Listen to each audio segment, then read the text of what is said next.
दोस्तों मैं अभी सोया था तो मेरी नींद खुली तो मैंने कहा यार मुझे कुछ खाना है। सबसे पहले तो मैंने एक रूह अफ़ज़ा पिया एक गिलास और अब मैंने कहा मेरे लिए पपीता काटो। हाँ। तो मम्मी यहाँ पर पपीता काट रही है। हाँ। घर की पपीते हैं मतलब एक ये है ये पड़ा है बाजार में 60-70 रुपये किलो हो रहा है पपीता। बहुत ही महंगा है यार।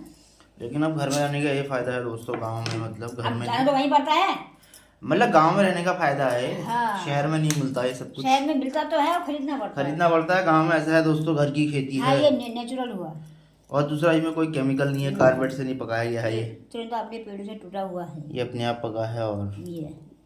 चलो इसे छिलो बढ़िया करके साफ सफाई से छिलो इसे। और ये दोस्तों को भी बुला। दोस्तों तो आ जाएंगे वो बीच में वैसा खराब सा हो रहा हूँ। या फिर वैसे काट लो पूरा कट करके निकाल देना। निकल गया। ना ना वैसे करके निकालना उससे। अच्छा ऐसे। हाँ उसको अलग कर देना। मिला। हाँ ये चलो इसमें नमक वमक मिलाओ फिर लाओ। अच्छा ओके।